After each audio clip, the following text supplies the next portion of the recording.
सुबह बखैर, सलाम है। प्रोग्राम जागो लाहौर के साथ मैं हूं इस प्रोग्राम की मेजबान सिद्रा मुनीर। उम्मीद है आप सब लोग जहां कहीं भी होंगे बिल्कुल ठीक ठाक होंगे। नाज़रीन, जब से कोरोना वबा ने दुनिया को जकड़ा है, सोशल मीडिया पर भी तूफान बदतमीजी बर्पा हो चुका है। गलत इंफॉर्मेशन, अफवाहें और अजीबोगरीब मालूमात सोसाइटी में बेचैनी को मजीद बढ़ाती जा रही है। गुज़िश्ता रोज ही चिकन में कोरोना वायरस मौजूद होने के हवाले से एक फेक नोटिफिकेशन बहुत तेजी से फैला, जिस पर महकमा सेहत की जानिब से फौरन तरदीद कर दी गई और secretary primary and secondary health care captain Usman ने नोटिफिकेशन फेक होने के हवाले से वीडियो पैगाम भी जारी किया। इसलिए हमें कोरोना से तो बचना है, साथ ही साथ गलत मालूमात और अफवाहों से भी बचना है। नाज़रीन, PHA की जानिब से तमाम पार्क्स को आज से खोल दिया गया है। आप भी अब वॉक पर या जॉगिंग के लिए जा सकते हैं। सुबह फजर की नमाज के बाद से रात 10 बजे तक पार्क्स खुले रहेंगे। दूसरी जानिब गुज़िश्ता रोज इंतजामी इदारे खूब हरकत में दिखाई दिए हैं और बाजारों में, रोड्स पर कोरोना से बचाव के SOPs पर अमल दरामद ना करने वालों, खास तौर पर मास्क ना पहनने वालों के खिलाफ क्रैकडाउन किया गया है। मुख्तलिफ मार्केट्स में छापे मारे गए हैं। जिन दुकानों पर खिलाफ वर्जियां पाई गई उन्हें बंद करवा दिया गया। ट्रैफिक वार्डन्स भी मास्क ना पहनने वालों के अब चालान करेंगे और सूबाई वजीर मियां असलम इकबाल साहब ने वाज़ेह कर दिया है कि अब जीरो टॉलरेंस होगी और किसी भी मार्केट में खिलाफ वर्जी पाई गई तो एक दो दुकानें नहीं बल्कि पूरी मार्केट को बंद कर दिया जाएगा, जिस पर कुछ ताजिर रहनुमाओं ने तहफ़्फ़ुज़ात का इज़हार कर दिया है। आगे बढ़ते हैं, हम बात करेंगे पंजाब असम्बली के आज होने वाले इजलास के इंतजामात को हतमी शक्ल तो दे दी गई है। आज बाकायदा तौर पर इजलास का आगाज हो जाएगा। तारीख में पहली बार बजट इजलास किसी होटल में मुनक्किद होगा। मुस्लिम लीग नून के रहनुमा मलिक नदीम कामरान, समीउल्लाह खान और खलील ताहिर सिंधु ने फ्लैटिस होटल का दौरा करके इंतजामात का जायजा लिया है। अखलाक बाजवा की रिपोर्ट देख लेते हैं। 5 जून से पंजाब असम्बली का बजट इजलास शुरू होगा। जुमातुल मुबारक को होने वाले इजलास के इंतजामात को हतमी शक्ल दे दी गई। तारीख में पहली बार पंजाब असम्बली का इजलास मुकामी होटल में मुनक्किद होगा। असम्बली सेक्रेटेरिएट ने फ्लैटिस होटल के 3 हॉल्स का चार्ज संभाल लिया। मुस्लिम लीग नून के रहनुमा मलिक नदीम कामरान, समीउल्लाह खान और खलील ताहिर संधू ने होटल का दौरा किया। सीनियर सेक्रेटरी पंजाब असम्बली राय मुमताज ने लीगी रहनुमाओं को इंतजामात से मुतल्लिक तफसीली ब्रीफिंग दी। मुस्लिम लीग नून के रहनुमाओं ने इंतजाम पर इत्मीनान का इजहार किया। हमने देखा है, सिक्योरिटी के अरेंजमेंट्स देखे हैं और ये सिटिंग अरेंजमेंट्स देखे हैं, तो वी आर फुली सेटिस्फाइड कि ये बड़ा अच्छा अरेंजमेंट हुआ है और यकीनन तमाम मेंबरान को भी ये पसंद आएगा, क्योंकि बेस्ट पॉसिबल जो हो सकता था उसको किया गया। पंजाब असम्बली इजलास के लिए होटल के 3 हॉल्स में 371 नशिस्तें लगाई गई हैं। तमाम नशिस्तों के दरमियान मुनासिब समाजी फासले को बरकरार रखा गया है। चबूतरे पर स्पीकर की नशिस्त और उसके आगे मुलाजमीन की नशिस्तें लगाई गई हैं। कोरोना वबा के पेश नजर बराह रास्त कवरेज की इजाजत सिर्फ सरकारी TV को होगी। इसी तरह महदूद सहाफियों को इजलास की कवरेज की इजाजत दी गई है। असम्बली सेक्रेटेरिएट ने अराकीन को कोरोना बचाव के SOPs बारे आगाह कर दिया है। तमाम अराकीन के लिए मास्क और दस्तानों और हैंड सैनिटाइजर का इस्तेमाल लाजिम होगा। पंजाब असम्बली के सिक्योरिटी स्टाफ ने होटल में अपनी जिम्मेदारियां संभाल ली हैं। कैमरा टीम के साथ अखलाक अहमद बाजवा, लाहौर न्यूज। नाज़रीन, रिपोर्ट आपने देख ही लिए है। इंतजामात तो मुकम्मल कर लिए गए हैं। आज बाकायदा तौर पर इजलास का आगाज हो जाएगा। एजेंडा क्या होगा, ये जो मुकामी होटल में इजलास मुनक्किद होने जा रहा है, इस पर कितना खर्चा आएगा, खजाने पे कितना बोझ पड़ेगा, इन तमाम मामलात पे हमने बात करनी है। अखलाक अहमद बाजवा साहब हमारे साथ मौजूद हैं। बाजवा साहब, प्रोग्राम में आपको खुश आमदीद कहते हैं। सबसे पहले हमें ये बताइए कि क्या क्या इंतजामात कर लिए गए हैं, खास तौर पर कोरोना के SOPs पर क्या एहतियाती तदाबीर वहाँ पर अपनाई जाएंगी। सिद्रा, जैसा कि आपको भी मालूम है कि कोरोना वबा जो है वो इस वक्त उसने पूरे मुल्क को अपनी लपेट में लिया हुआ है, तो इसी को पेश नज़र रखते हुए पंजाब असम्बली के जो अरकान असम्बली हैं वो भी बेशतर जो है वो कोरोना का वायरस का शिकार हुए हैं और तीन जो अरकान पंजाब असम्बली हैं उनकी डेथ भी हो चुकी है। इसके अलावा पंजाब असम्बली के जो मुलाजमीन हैं, अफसरान हैं, उनमें भी कोरोना की तस्दीक हो चुकी है, कोरोना वायरस की। तो इस हवाले से चूँकि अब पंजाब असम्बली का बजट इजलास आ रहा था, उस हवाले से काफ़ी गौर वोस करने के बाद ये फैसला किया कि पंजाब असम्बली की बजाय किसी और जगह पर इस बजट इजलास को किया जाए। सबसे पहले जो हुकूमत के सामने और स्पीकर पंजाब असम्बली के सामने जो जगह थी वो थी ईवान इकबाल।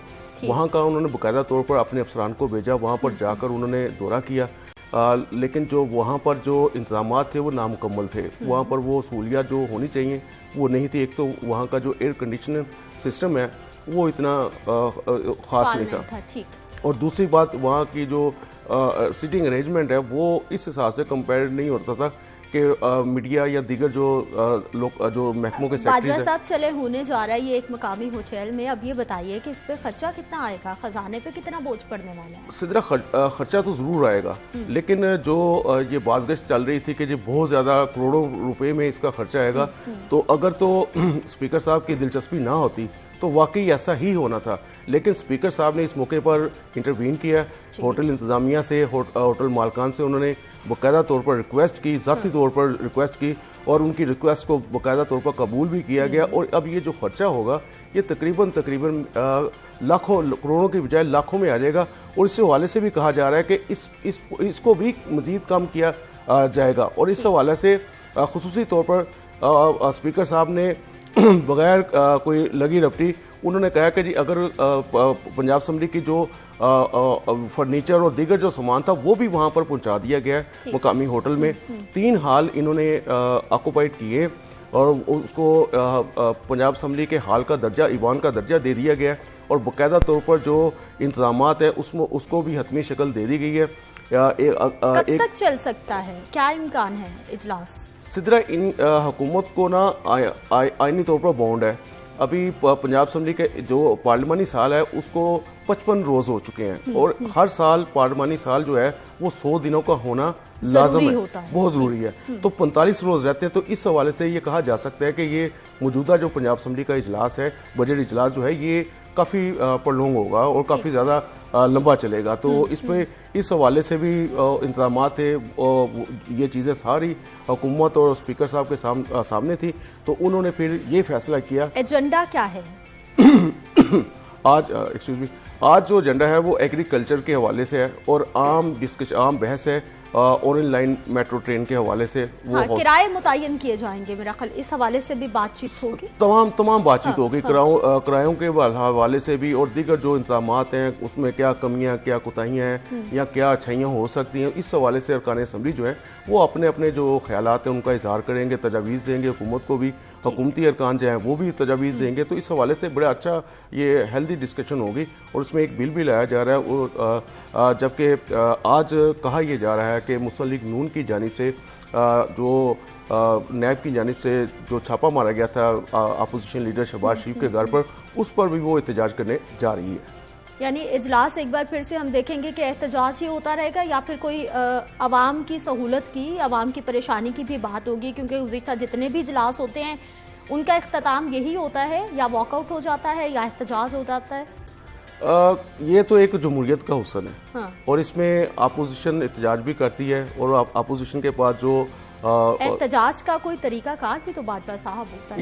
ये हमारी हिस्ट्री है। हाँ। ये हमारा कल्चर भी है और ये खाली पाकिस्तान का कल्चर नहीं है, ये हमारे इंडो पाक का जो कल्चर है ना वो सेम ऐसे ही है। और जमहूरियत में ऐसा होता है, आप एहतजाज का अपोजिशन के पास और क्या होता है, वो एहतजाज कर सकती, तजावीज़ दे सकती, हुकूमत नहीं कबूल करती। अब जैसे कि कोरोना वायरस के हवाले से मुसलसल अपोजिशन जो है वो शोर मचा रही थी कि आप उसके जो SOPs हैं उस पर अमल दरामद नहीं किया जा रहा, जिसकी वजह से कोरोना वायरस फैल रहा है।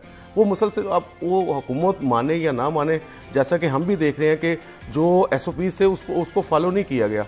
अब पंजाब असम्बली के जहाँ तक बात है SOPs की, तो ये किया गया है कि अरकान असम्बली की सहूलत के लिए जैसे ही वो हाल में दाखिल होंगे उससे पहले जो है 2 जो डिसइंफेक्शन टनल्स हैं वो नस्ब कर दी गई हैं, वो उससे और साथ ही हैंड सैनिटाइजर वहाँ पर लगा दिए गए हैं। और जो अरकान असम्बली या जो भी मुतलका सरकारी अफसरान, असम्बली स्टाफ के मेंबरान और प्रेस गैलरी के लोग जो होंगे वो जैसे ही अंदर एंटर होंगे मास्क पहनना भी लाजमी होगा। बहुत ज़्यादा। सबसे पहले आप डिसइंफेक्शन टनल से गुजरेंगे, उसके बाद आप हैंड सैनिटाइजर से अपने हाथों को लगाएंगे, उसके बाद आपने लाजमी तौर पर मास्क जो है वो पहना होगा, ग्लव्स जो हैं वो आपने पहने होंगे।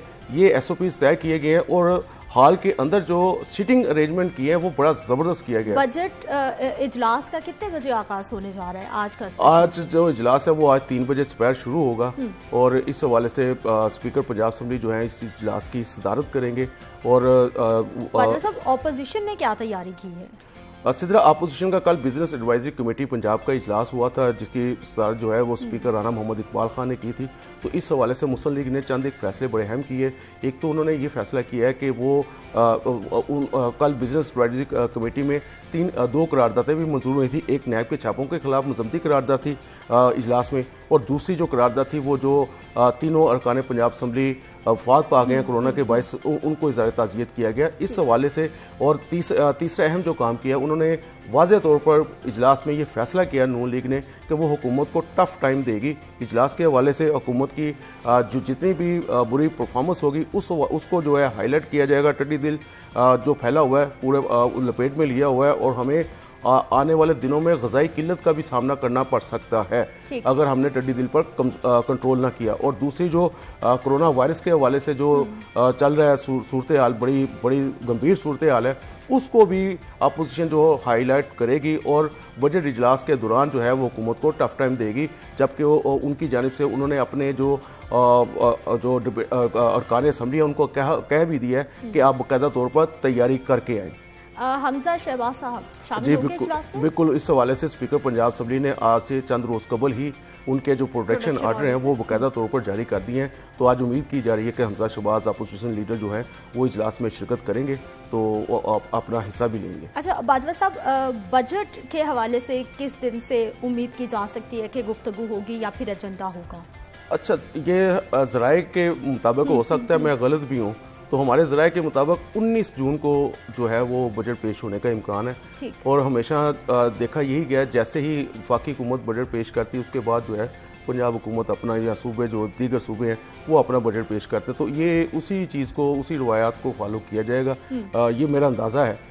ऑपोजिशन मुसलसल इल्ज़ामात लगा रही है, तनकीद कर रही है कि ये जो मुकामी होटल में मुनाकिद किया जा रहा है बजट इजलास या फिर पंजाब असम्बली का इजलास जो थोड़ी लंबा कहा जा रहा है कि चलेगा, उनकी जानिब से ये कहा जा रहा है कि खर्चा बहुत होने वाला है लेकिन गवर्नमेंट बता नहीं रही। अच्छा, ये मुझे नहीं मालूम कौन सी है ये अपोजिशन है, क्योंकि मैं तो अपोजिशन जो इस वक्त तारीख की सबसे बड़ी, पंजाब की तारीख की सबसे बड़ी जो अपोजिशन है वो मुस्लिम लीग नून ही है। यहाँ उनके साथ पाकिस्तान पीपल्स पार्टी के लोग हैं, साथ उनके अरकान हैं। तो ये मुकम्मल तौर पर नून लीग और आप ये कह लें कि अपोजिशन पूरी की पूरी जो है वो ऑन बोर्ड है। उसको स्पीकर साहब ने पहले ही ऑन बोर्ड लिया था और उनकी मुशावरत से ही ये तमाम मामला तय हुए। कल जब ये अभी रिपोर्ट चल रही थी उसमें मलिक नदीम कामरान ने बड़ा इज़हार इत्मीनान किया है और उनके लिए भी ये हैरत का बाइस था। उन्होंने कहा कि जी हमें स्पीकर साहब ने बाकायदा तौर पर बताया कि जो अखराजात हैं वो ना होने के बराबर हैं और ये अखराजात को मजीद कम भी किया जाएगा। जैसे इजलास ख़त्म होगा उसके बाद जो बाकायदा तौर पर जो फिगर्स आएगी भाई क्या कितना खर्चा आया, कैसे हुआ, क्या खर्चा ज़रूर आएगा, ये नहीं होगा कि खर्चा नहीं आएगा, क्योंकि ये पंजाब असम्बली की इमारत नहीं है। अगर अपनी आप जैसे इसको ये इस हिसाब से ले लें कि आप कुछ आपका अपना घर है और कुछ आप किसी किराए के घर में रहें, तो ये बिल्कुल ऐसे ही है। लेकिन इस पे खराजा जो है वो जो पीसी होटल से जो कोटेशन ली गई थी वो बहुत ज़्यादा, वो करोड़ों रुपए में थी और ये तो कुछ भी नहीं है, ये बड़ा बहुत आउट क्लास, ये सिर्फ और सिर्फ स्पीकर साहब को ये सहरा चाहता है। ठीक है, एक दिन का जो इजलास होता है अमूमन जब वो पंजाब असम्बली में होता है तो आवाम को कितने में पड़ता है? मुख्तलिफ चीज़ें हैं। पहले जो था वो तकरीबन 1 करोड़ 25 लाख के करीब पड़ता था। उसमें अरकान असम्बली और तमाम अखराजात और उनकी तनख्वाहें असम्बली मुलाजमीन की। अब चूँकि अरकान असम्बली की तनख्वाहें जो हैं वो डबल हो चुकी हैं, तनख्वाहें बढ़ चुकी हैं, तो इसी हिसाब से अगर देखा जाए तो अगर ये पंजाब असम्बली का इजलास पंजाब असम्बली में होता तो वो तकरीबन 2 करोड़ की रेंज में आना था। खातिर तवाज़े हमने देखा है खूब की जाती है असम्बली मेंबरान की जब भी इजलास होता है। इस बार भी ऐसा कुछ होने वाला है या फिर वो भी थोड़ा बजट को कंट्रोल किया जाएगा? नहीं, ये सिदरा ये बेसिकली ना पार्टी जो होती है ना, जैसे हुकूमत है वो अपने अरकान असम्बली को खुश करने के लिए या उनको बुलाने के लिए, उनको गैदरिंग इकट्ठा करने के लिए ताकि जो कोरम है वो मसला ना हो, उसके लिए वो फिर ये लवाजमात पूरे करते हैं। इसी तरह अपोजिशन भी यही करती है। अपोजिशन की जानिब से जो अखराजात होते हैं ये पार्टी फंड से अदा किए जाते हैं। ठीक है, बहुत शुक्रिया अखलाक अहमद बाजवा साहब प्रोग्राम में शामिल होने के लिए। आज बाकायदा तौर पर पंजाब असम्बली का इजलास तलब कर लिया गया है, 3 बजे आगाज हो जाएगा। यहाँ पर वक्त एक शॉर्ट ब्रेक का, हमारे साथ रहिए।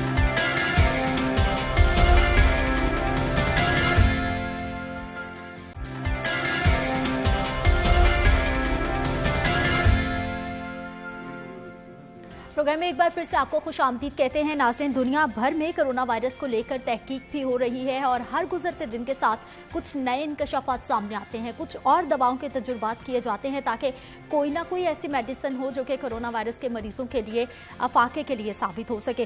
पहले हाइड्रोक्सी क्लोरोक्विन का इस्तेमाल कहा गया कि ये अच्छा है। उसके बाद WHO की जानिब से कुछ खदशात का इजहार किया गया, हमारे यहाँ भी उसको कुछ महदूद कर दिया गया, कम पेशेंट्स पर इस्तेमाल किया गया। लेकिन अब एक बार फिर से WHO की जानिब से उसे दोबारा से रिकमेंड किया जा रहा है कि उसका इस्तेमाल अच्छा हो सकता है। बरतानिया से एक रिपोर्ट आई है जिसमें ये बताया गया है कि जो एक आइब्रूफन मेडिसिन है वो भी कोरोना वायरस के पेशेंट्स के लिए अफाके के लिए उनके लिए अच्छी साबित हो रही है। इसके साथ साथ अमरीकी अखबार है जी डेली मेल, जिन्होंने कहा है कि ये वायरस सिर्फ फेफड़ों को मुतासिर नहीं करता बल्कि ये बॉडी में क्लॉटिंग कर देता है, खून को छोटे छोटे ज़रात में जमा देता है जो कि बॉडी के किसी भी हिस्से को असरअंदाज कर सकती है और मरीज को बुरी तरह मुतासर कर सकती है। हमारे यहाँ कौन कौन सी अद्वियात इस्तेमाल हो रही है, इसके साथ साथ गुज़िश्ता रोज़ एक बहुत अहम फैसला हुआ है कि ऐसे तमाम डॉक्टर्स जो कि गैर मुतअद्दिद बीमारियों में मुब्तला हैं उनकी कोरोना वार्ड्स पर या कोरोना पेशेंट्स के लिए ड्यूटी नहीं लगाई जाएगी। तमाम मामलात पे बात करेंगे। हमारे साथ मौजूद हैं जी CEO म्यू अस्पताल हैं आप डॉक्टर असद असलम साहब, सर प्रोग्राम में आपको खुश आमदीद कहते हैं। नुमाइंदा लाहौर न्यूज़ सज्जाद कासमी हमारे साथ मौजूद हैं। सज्जाद साहब आपको भी प्रोग्राम में खुश आमदीद कहते हैं। डॉक्टर साहब सबसे पहले ये बताइए कि अभी हमारे यहाँ कौन कौन सी दवाओं का इस्तेमाल हो रहा है, ख़ासतौर पर जो कैमरा भी आपने बताया था कि वो भी बड़ी महंगी है, उसके भी अच्छे नताइज आ रहे हैं। जी बिस्मिल्लाहिर्रहमानिर्रहीम। इस वक्त पहले तो हमने क्लोरोक्विन शुरू की और उनको इस्तेमाल की, फिर बीच में WHO की एडवाइस आ गई, हमने बंद कर दी। और पिछले मई के फर्स्ट वीक से हमने टोसिलुमैब एक दवाई है तो बेसिकली जोड़ों के दर्द के लिए इस्तेमाल होती है, लेकिन बाहर से भी जो रिसर्च को हमारे कोरोना एक्सपर्ट एडवाइजरी ग्रुप ने लिटरेचर रिव्यू किया और बाहर में भी वो ट्रायल ड्रग के तौर पर इस्तेमाल हो रही है इस वक्त फॉर कोरोना पेशेंट। तो हमने मई के फर्स्ट वीक से यहाँ भी इस्तेमाल करनी शुरू की। तकरीबन 50 पेशेंट की हमने दवाई प्रोक्योर की और उन्होंने इस्तेमाल की, और हमने भी इस्तेमाल की, PKLI में इस्तेमाल की और लाहौर जनरल हॉस्पिटल में भी। तो कल चीफ सेक्रेटरी साहब ने इसकी एक मीटिंग कॉल की, कैबिनेट में ये दवाई डिस्कस हुई, फिर उन्होंने चीफ सेक्रेटरी साहब को कहा कि आप इस मतलब फैसला करें, रिकमेंडेशन दें।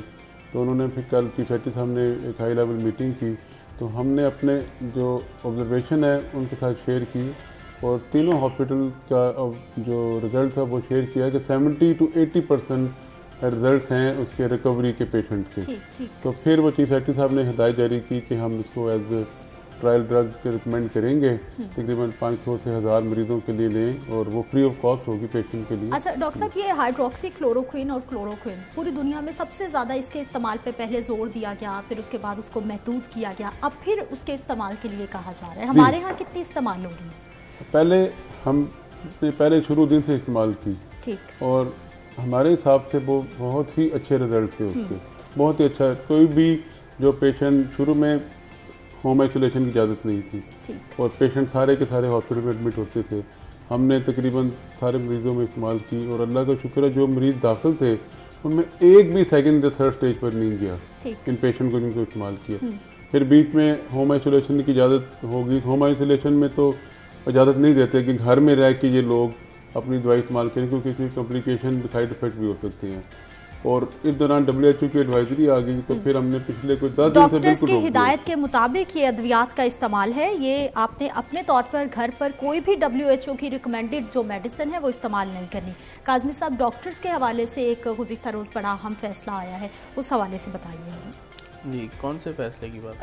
ये जो मुतादिद गैर मुतादिद बीमारियों के हवाले से है कि इनका चेकअप होगा बाकायदा तौर पर। एक पंजाब एडवाइजरी ग्रुप ने इस पे की है मशावरत के, उनको ज़ियाबितस के मरीज़, कार्डियक के मरीज़, फेफड़े के मरीज़, इस तरह की गैर मुतादी बीमारियों में जो मुब्तला हैं अफराद, उनकी उधर ड्यूटी ना, यानी जिनकी कुव्वत मदाफ़त भी कम हो, उनकी कोरोना आइसोलेशन वार्ड के अंदर ड्यूटी ना लगाई। मैं समझता हूँ कि यही इस तरह एडवाइजरी ग्रुप का काम ही यही होना चाहिए कि इस तरह के ऐसे इक़दाम करने चाहिए जिसके अंदर देखें ना, एक तो जो हेल्थ प्रोफेशनल उनके अंदर मोर्टेलिटी रेट और जो पॉजिटिव का आंसर है वो बहुत कम हो जाएगा इस हवाले से। तो मैं समझता हूँ कि इसी तरह के इक़दाम अगर इसी तरह करते रहें तो हम वाकई एक बहुत, कहते कि कोरोना से आपने क्या सीखा, तो हम कह सकेंगे कि हमने कोरोना से सीखा। अभी मैं लॉकडाउन के ख़िलाफ़ क्यों हूँ, इसलिए कि हमें अगर अब भी एज ए कौम हमने ना सीखा, लॉकडाउन करके अगर डिसिप्लिन ना सीखा तो फिर कल को हम क्या करेंगे।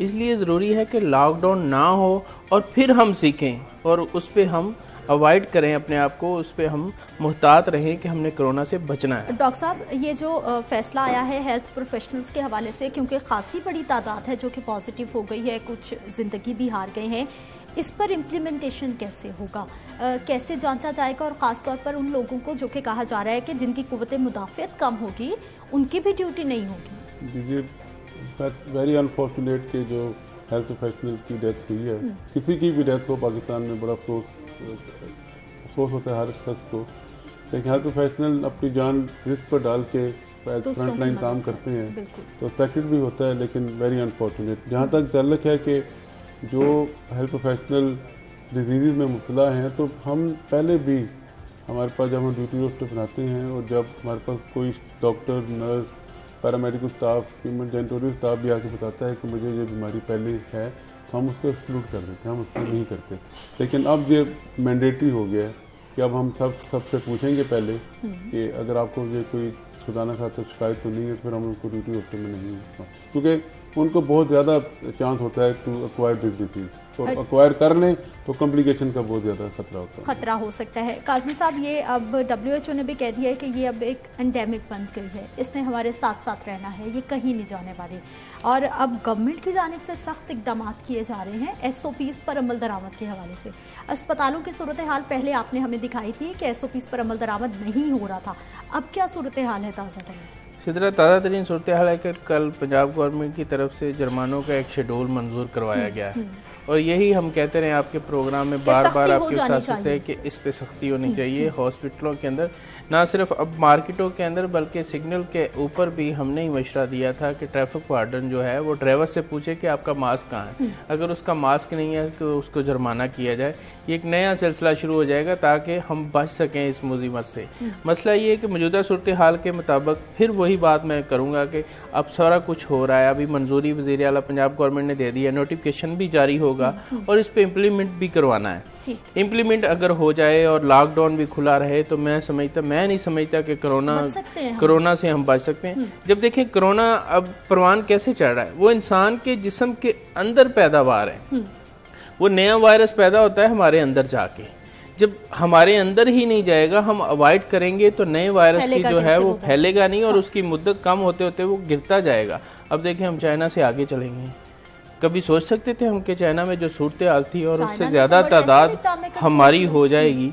तो ये मौजूदा सूरत हाल में तो हमें बहुत ज़्यादा एहतियात की ज़रूरत है, और जो गवर्नमेंट हमें इम्प्लीमेंट कराए। अब कल देखे टाउनशिप मार्केट मियां असलम इकबाल ने बंद कर दी कि SOPs पे, मैं समझता हूँ ये ऐसा इकदाम है। देखिए आपने उनको मौका दिया, वो चीखो पुकार कर रहे थे। अब आप अपने कानून को उन पे नाफज करवाएं कि हमने आपको मौका दिया और आपने कानून की पासदारी नहीं। डॉक्टर साहब, ये बताइए कि टेस्टिंग जितने भी हेल्थ प्रोफेशनल्स हैं या फिर अस्पतालों में पैरामेडिक्स हैं, उनके लिए लाजमी करार दे दिया गया, हो रहा है या भी नहीं? देखिए पहले दिन थे लेवल 1, लेवल 2, लेवल 3 के हिसाब से प्रोटेक्टिव इक्विपमेंट जो लिबास हैं हम उनको प्रोवाइड कर रहे हैं, और अब तो ये मैंडेटरी है ताकि अब इस लॉ बनने के बाद, कानून बनने के बाद, इसके अलावा हल कोई नहीं है।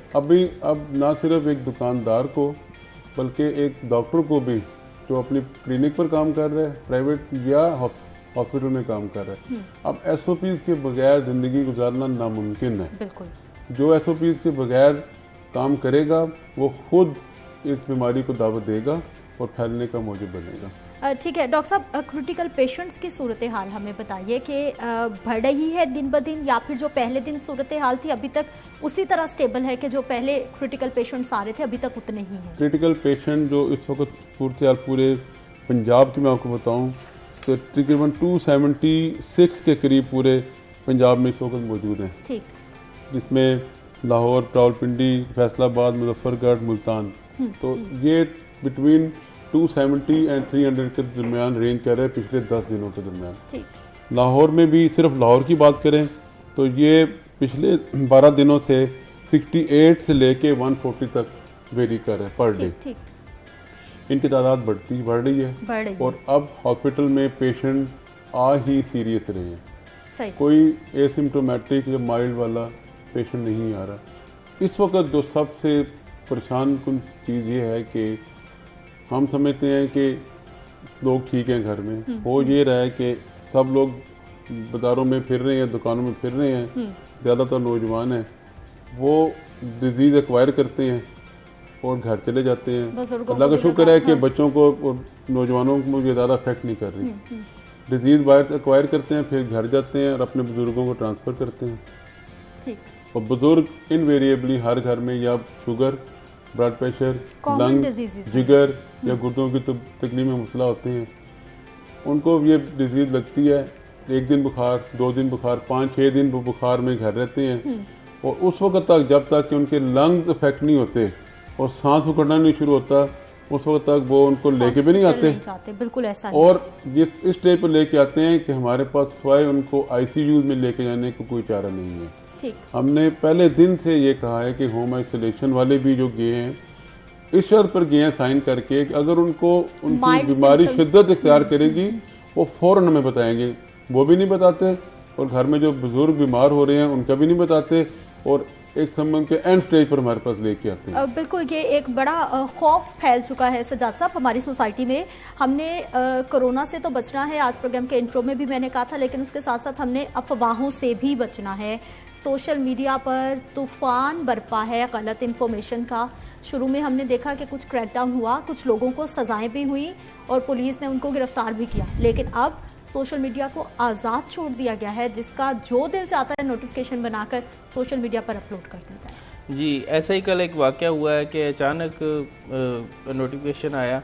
असल में एक ग्रुप काम करता है इस पे बैठ के ना व्यूअरशिप लेने के लिए ज़्यादा से ज़्यादा और अपने आप को मार्केट के अंदर इन करने के लिए ऐसी हरकतें करता है। वो देखता है कि मार्केट के अंदर सरगर्म जो है वो इस वक्त इशू कौन सा है, हॉट इशू को देखता है कि कौन सा है। अब देखिए चिकन की जो कीमतें हैं वो 300 से ऊपर जा रही हैं, 350 तक। बिल्कुल। उसने देखा कि ये मसला है, उसने एक नोटिफिकेशन जारी किया कि महकमा सेहत की तरफ से कि चिकन के अंदर कोरोना वायरस आ गया, लिहाजा हम इसको बैन कर रहे हैं। ये बहुत बड़ा लतीफ़ा है। एक देखे ना, ये हमारे मुंह पे बहुत बड़ा तमाचा है कि हम अब भी सोशल मीडिया को आज़ाद छोड़ा हुआ है। ये तो वो नोटिफिकेशन है जिसमें किसी के हज़ारों करोड़ों, अब देखें कितने पैसे डूब सकते हैं इंडस्ट्री के। ये मसला नहीं है। मसला ये है कि अगर इसी तरह का और संजीदा बहुत सारे नोटिफिकेशन जारी कर दिए जाएं जो डायरेक्टली हमारी जो जान से तल्लुक़ रखते हों, तो इस तरह के फिर भी हम उसको कंट्रोल नहीं कर पाएंगे। लिहाजा बेहतर है कोरोना के दौरान गवर्नमेंट को ये तजर्बा हो जाना चाहिए कि सोशल मीडिया पे पहले, इससे पहले उन्होंने कोशिश की है कि सोशल मीडिया को अब रजिस्टर्ड किया जाए। इसका वहाद यही हल है, कंट्रोल किया जाए, रजिस्टर्ड किया जाए, ताकि अच्छे तरीके से, आसान तरीके से अवेयरनेस पहुंचाई जा सके। बिल्कुल, लेकिन ये जो सोशल मीडिया यूजर्स हैं, हमारी और आपकी भी कुछ जिम्मेदारी बनती है कि कोई भी खबर आप तक पहुंचती है तो आप मुतलका इदारे की फौरन से पहले वेबसाइट पे जाइए। अगर तो वो खबर सच्ची होगी तो वो वेबसाइट पर मौजूद होगी, वरना वो खबर फेक होगी। उसका सोर्स देखें, जराए देखें कि वो खबर कहाँ से आ रही है, ना कि ये कि आपके पास आती है व्हाट्सएप पे और आप जो है वो आगे 20 ग्रुप्स में शेयर कर देते हैं जहाँ पे हज़ारों लोगों तक आप लोग गलत अफवाहें फैला रहे हैं। डॉक्टर साहब, मुझे ये बताइए कि ये जो हम कर्व की बात करते हैं कि केसेस बढ़ेंगे, फिर कम होंगे, सेकेंड पीक आएगी, हमारे यहाँ जो रिपोर्ट आई कि 80% लोगों तक तकरीबन फैल चुका है या फैल जाएगा आने वाले वक्त में। जो नॉर्मल लोग हैं उनको कुछ भी नहीं होगा, फील भी नहीं होगा, जिनकी कुव्वत मुदाफ़त कुछ कम होगी, उनमें माइल्ड सिम्टम्स आ जाएंगे। जो ज़्यादा बुजुर्ग लोग हैं उनकी तबीयत ज़्यादा बिगड़ जाएगी। तो फिर ये सेकंड पीक और ये पीक, ये कंफ्यूजन क्यों है? अगर तो हम लोग इस टाइम बहुत ज़्यादा फैला चुके हैं, बहुत ज़्यादा लोकल ट्रांसमिशन हो चुकी है, तो फिर आने वाले 14 से 15 दिन में इसको जिसने बचना है वो बच जाएगा, जिसने खतरनाक लेवल पे जाना है वो चले जाएगा। ये बहुत एक कंफ्यूजन वाला मामला है। तो देखिए, ये जो मौजूदा पीक है ये तो एक्सपेक्टेड थी। ठीक। 13 मई को लॉकडाउन ख़त्म हुआ और इसी प्रोग्राम में यहाँ पर आपके साथ ही बैठ के ये डिस्कशन हुई थी और कहा गया था कि अगर लोगों ने SOPs को ऑब्जर्व ना किया, एहतियात ना की, तो हम 26 मई से लेकर 7 जून तक केसेस में बेतहाशा इजाफा देखेंगे। इसी प्रोग्राम में मुझे याद है बैठ के हमने डिस्कस किया और वही हो रहा है। ये लोगों की बेएहतियाती सामने नज़र आ रही है। SOPs के ऑब्जर्व ना करने की वजह से ये हाल सामने हमें देखने में आ रहा है और अभी भी वक्त है, अभी तो ये जो आपने पिछले दिन हेल्थ की रिपोर्ट आप डिस्कस कर रही थी, वो भी प्रेडिक्शन थी। जी जी, आने वाले इसी चीज़ की वक्त में प्रेडिक्शन ऐसा हो थी। सकता है। SOPs ना ऑब्जर्व करने की वजह से ये हो सकता है। तो डॉक्टर साहब अभी हम खतरे में हैं या फिर आने वाले वक्त में हम मजीद खतरे में होंगे? लोकल ट्रांसमिशन कितनी हो चुकी है, क्या कहते हैं हमारे माहिर? अभी जो एक रिपोर्ट है, वो जो प्रिडिक्शन है, उसमें तो उन्होंने फिगर बताई थी 6,70,000 के करीब, वो तो प्रिडिक्शन थी। हमें लोकल ट्रांसमिशन की यकीन करें, जो नॉर्मल पेशेंट हैं, जो सिम्टोमेटिक है, नौजवान में फिक्र नहीं है। फिक्र हमें वो है कि जो अनइंटेंशनली घर ले जाते हैं इन्फेक्शन को, अपने बुजुर्गों को ट्रांसफर करते हैं और वो आईसीयू में लैंड करते हैं, हमें उनकी फिक्र है। ठीक। बाकी तो मैनेज हो, पहले भी देखे एक वक्त में 800 मरीज अस्पतालों में दाखिल थे और सारे अल्लाह का शुक्र है मेजॉरिटी रिकवर होकर चली गई है उनमें जो दाखिल थे। काज़मी साहब, ये जो हम लोग पहले भी खौफ के फजा की बात कर रहे हैं कि एक अजीब सी जहनी कैफियत हो गई है, कुछ लोगों ने तो उसको मानने से इनकार कर दिया है कि ऐसी कोई मुसीबत है जो हम लोगों के गले पड़ चुकी है। महकमा सेहत की जानिब से, एडवाइजरी ग्रुप की जानिब से कोई ख़ास प्लानिंग इस हवाले से की जा रही है कि लोगों को किस तरह से मनवा लिया जाए, लोगों को अवेयर कैसे कर दिया जाए? क्योंकि हम तो प्रोग्राम कर रहे हैं लेकिन फिर भी लोग नहीं मान रहे। हुकूमत की तरफ से ऐसी कोई प्लानिंग नहीं मेरे ख्याल में, धमकियों के अलावा मुझे नज़र आ रही। बस प्रेस कॉन्फ्रेंस में अगर मिनिस्टर या कोई बड़ा बंदा प्रेस कॉन्फ्रेंस करता है तो यही कह देता है कि ऐसा नहीं ऐसा है, ऐसा नहीं ऐसा है, ऐसा नहीं ऐसा करें। ये मेरे ख्याल में ये कोई इसका हल नहीं है। ठीक। इस तरह की सख्ती अपनाना और इस पे प्लानिंग करनी चाहिए, काउंसलिंग की ज़रूरत है हमें। मैं समझता हूँ कि मैं नहीं देख रहा इस हवाले से सोशल मीडिया पे इस कोई अगर क्लिप आ जाए, वरना टीवी के ऊपर तो और अखबारात के ऊपर जो है वही हाथ धोने वाला सिलसिला ही जारी है। इनको काउंसलिंग करें कि ये एक नफसियाती मसला बन चुका है अब, और इसको मैंने देखा है कि बहुत ज़्यादा जो लोग इसमें खौफ में रहते हैं ना इसके बारे में, वो जल्दी मुब्तला हो जाते हैं इसके, क्योंकि ये एसिम्प्टोमेटिक पेशेंट की तादाद ज़्यादा है। किसी न किसी के अंदर, मेरे या असद साहब के या किसी के अंदर वायरस है, लेकिन जब उसका इम्यून सिस्टम कमज़ोर होता है तो वो वायरस हैवी हो जाता है। तो इसलिए अपने आप को आम नज़ला ज़ुकाम और आम खांसी, आम बीमारी की तरफ भी ना जाने दें, क्योंकि वो भी आपका इम्यून सिस्टम कमज़ोर करती है और फिर वायरस जो है वो हैवी हो जाता है। तो इसी तरह की सूरत हाल के जो बंदा खौफजदा होता है ना, कल का वाक़या, मेरे एक दोस्त ने मुझे कहा कि यार ये ज़्यादती है। मैंने कहा क्या हुआ? उन्होंने कहा मैं हमारी अपना एक हॉस्पिटल के अंदर, मैं नाम नहीं लूँगा हॉस्पिटल के अंदर, उन्होंने कहा कि हार्ट की पेशेंट थी, चल के गई है। ठीक। तो उधर गई है तो उन्होंने कहा जी उसका सांस रुक रहा था, चूँकि हार्ट की पेशेंट थी, हमने उसका टेस्ट भी प्राइवेट करवाया हुआ था तो नेगेटिव आया। इन्होंने कहा जी ये सस्पेक्टेड है, उसको वार्ड के अंदर, सस्पेक्टेड वार्ड के अंदर डाला तो वो खौफ के साथ उसकी ना 2-4 घंटे के अंदर डेथ होगी, कार्डियक अरेस्ट में चली गई। तो उसकी ये हाल है कि खौफ जो है ना, अब लोग 2 घंटे में आगे क्यों मार रहे हैं?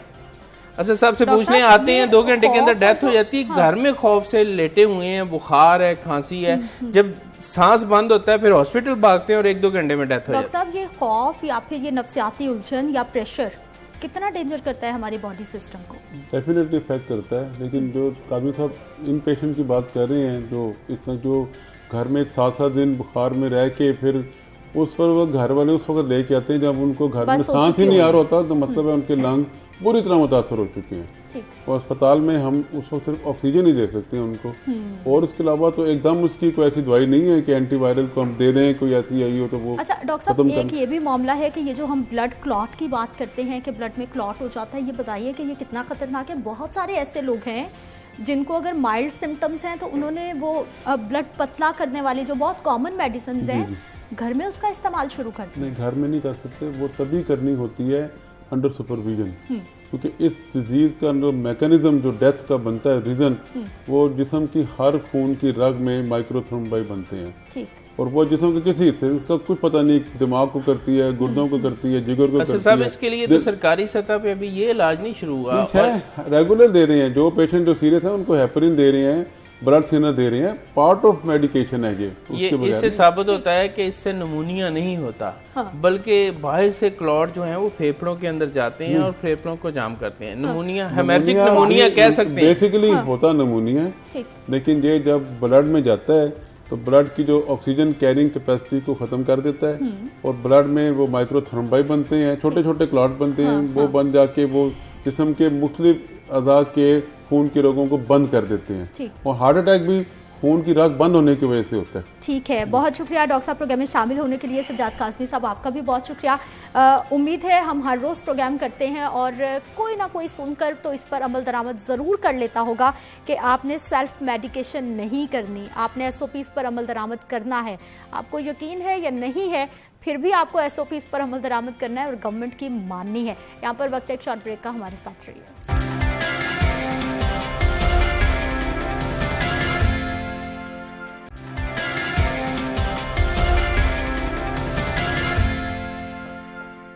प्रोग्राम में एक बार फिर से आपको खुशामदीद कहते हैं नाजरीन। खेल की दुनिया की बात करनी है और खेल की दुनिया में पाकिस्तान क्रिकेट टीम का एक बार फिर से कैंप लगने जा रहा है। दौरा इंग्लैंड के लिए तैयारी के लिए ये कैंप होगा। किस तरह से समाजी फासले को, इंडिविजुअल डिस्टेंसिंग को मलहूज़े खातिर रखा जाएगा, क्या तैयारी की जाएगी, क्या क्या SOPs होंगे जिस पर अमल दरामद किया जाएगा, कौन कौन से खिलाड़ी हैं जिनको बुलाया जाएगा कैंप में। और इसके साथ साथ एक अच्छी खबर जो PCB से ये आई है कि गुज़िश्ता रोज़ हमने देखा PCB की जानिब से 5 मुलाजमीन को नौकरियों से फारिग किया गया था, लेकिन उसके बाद उनको बहाल कर दिया गया है। ये अच्छी खबर है। बात करेंगे, हमारे साथ मौजूद हैं बिलाल अकील। बिलाल, प्रोग्राम में आपको खुश आमदीद कहते हैं।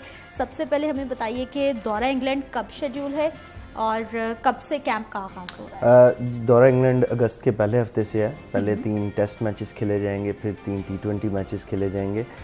PCB और इंग्लैंड क्रिकेट बोर्ड का जो है वो इजलास हुआ था टेलीफोनिक, तो उसमें जो है वो ये मामला तय पाए थे कि जितने भी 25 से 30 खिलाड़ी जो हैं वो उनको इस टूर के लिए रखा जाएगा, क्योंकि 2 फॉर्मेट्स हैं। एक टेस्ट फॉर्मेट है, क्योंकि टेस्ट एक तवील फॉर्मेट है तो उसमें 5 दिन आपको खेलना पड़ता है, तो उसके लिए जो खिलाड़ी हैं उनको उस हिसाब से रखा जाएगा। और इसके अलावा भी अगर देखा जाए तो आपके दूसरे भी मामलात हैं, क्योंकि खिलाड़ियों ने वहाँ पर जाना है, उसके बाद वहाँ पे सिक्योरिटी मेजर्स हैं उनको मद्देनज़र भी रखना है। तो यहाँ से जब खिलाड़ी जाएंगे, सबसे पहले तो बात है कि कैंप की कि खिलाड़ी किस तैयारी के साथ वहाँ पे जाएंगे। फिर वहाँ जाके भी खिलाड़ियों को कहीं निकलने नहीं दिया जाना। खिलाड़ियों के सबसे पहले तो कोरोना टेस्ट होंगे, फिर उसके बाद उनको होटल्स भेजा जाएगा और होटल्स में जो है वो सख्त। कैंप कब से आगाज हो रहा है बिलाल, और किस किस खिलाड़ी को बुलाए जाने की उम्मीद है? कैंप बेसिकली अभी डिसाइड नहीं हो पा रहा, क्योंकि कैंप भी अगर लगाना पड़ेगा तो यहाँ पे बायो सिक्योर माहौल जो है वो खिलाड़ियों को फराहम करना पड़ेगा। और जो SOPs बनाई गई हैं उसके मुताबिक तो ये है कि 7 जून से जो है वो कैंप में शुरू होना है और इसमें जो है वो खिलाड़ी कोई भी अपने घरों में नहीं जा सकेंगे। खिलाड़ी नेशनल क्रिकेट अकेडमी में स्टे करेंगे, लेकिन PCB के लिए थोड़ी सी मुश्किलात पैदा कर रहा है, क्योंकि बायो सिक्योर माहौल एकदम से खिलाड़ियों को फराहम करना और 25 से 30 खिलाड़ियों का जो है वो नेशनल क्रिकेट अकेडमी में रिहाइश का बंदोबस्त करना और उनकी आपस में जो है वो अंडरस्टैंडिंग करना, ये तो खासा मुश्किल एक टास्क है PCB के लिए। और कैंप से कबल भी खिलाड़ियों के टेस्ट भी करवाने हैं, क्योंकि ये जो मर्ज़ है ये एक बंदे से दूसरे बंदे में ट्रांसफ़र होता है। तो इसी तरह तमाम तर खिलाड़ी और ऑफिशियल्स के टेस्ट होंगे, उसके बाद जो है वो कैंप की तरफ जाया जाएगा। लेकिन गुज़िश्ता रोज़ ज़राए के मुताबिक बताया जा रहा है कि टीम इंतज़ामिया और जो खिलाड़ी हैं उनकी जानिब से कुछ खदशात ज़ाहिर किए गए हैं। उनकी जानिब से कहा जा रहा है कि हम इंग्लैंड जाकर जो है वो अपनी ट्रेनिंग का आगाज़ करेंगे। यहाँ पर लाहौर में हमें ज़्यादा से ज़्यादा अपनी फैमिलीज़ को टाइम देने दिया जाए, क्योंकि एक तवील ये दौरा होगा इंग्लैंड का, क्योंकि इसमें 1.5 माह तकरीबन पाकिस्तान ने गुजारना है इंग्लैंड में।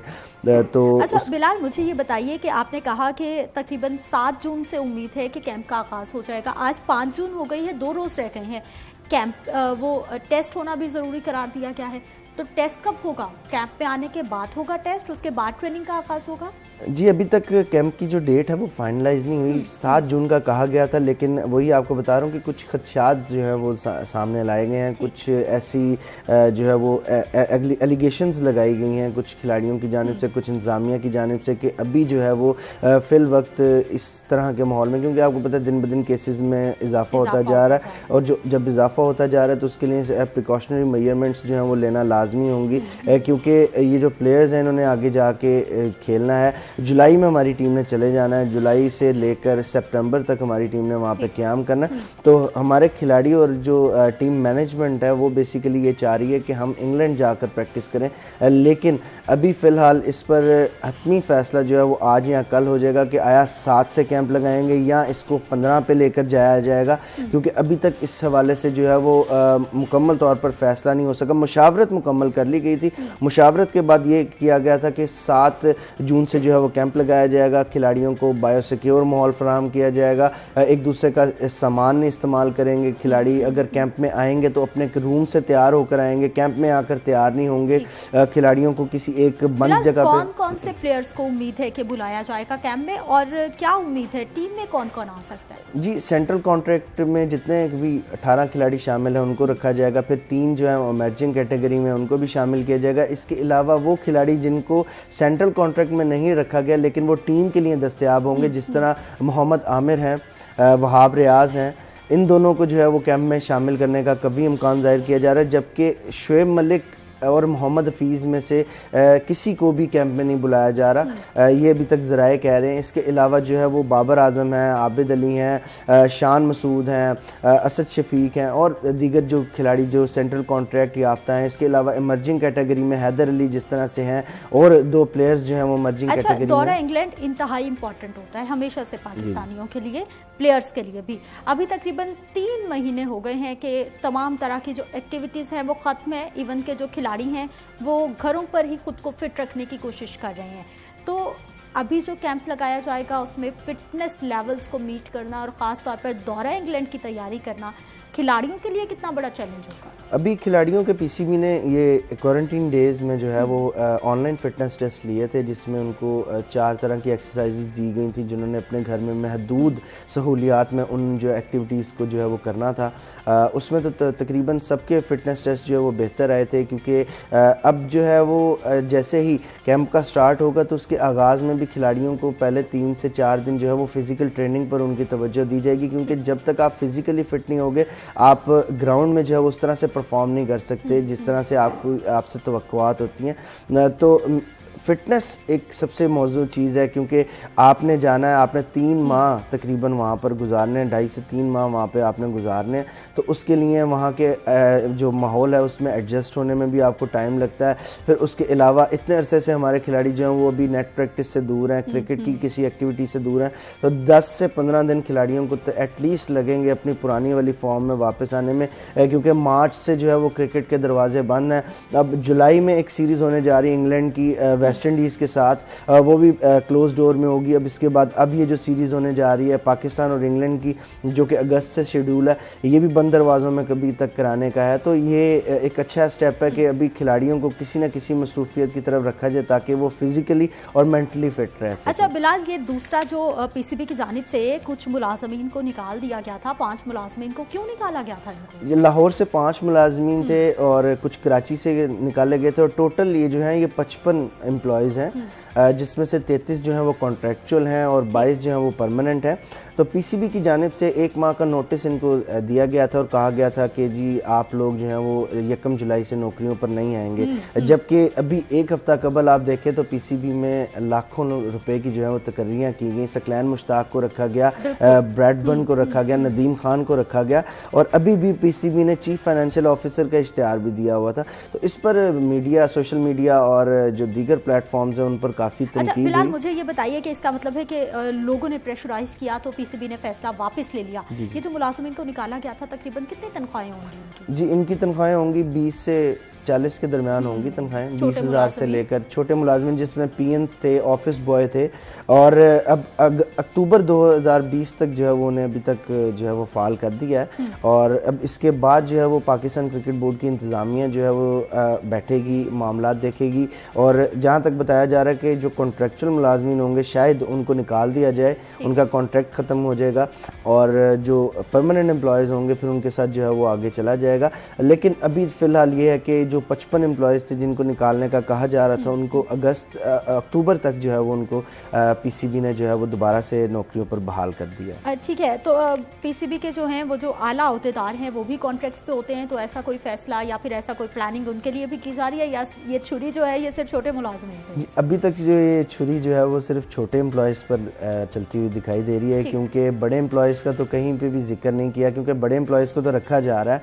ठीक है, बहुत शुक्रिया बिलाल हकील प्रोग्राम में शामिल होने के लिए। पीसीबी ने ऐलान कर दिया है यानी करीब कैंप भी लगेगा, और उसके साथ साथ अच्छी खबर वही कि मुलाजिमीन को निकाला गया, लेकिन अच्छा हुआ कि फैसला वापस ले लिया गया, क्योंकि बेरोजगारी पहले ही बहुत ज़्यादा है, मार्केट में बिल्कुल भी जॉब्स नहीं है। मुझे आपने इजाज़त देनी है, इंशाल्लाह कल सुबह 9:05 पर मेरी आपसे फिर से मुलाकात होगी। अल्लाह ने निगहबान।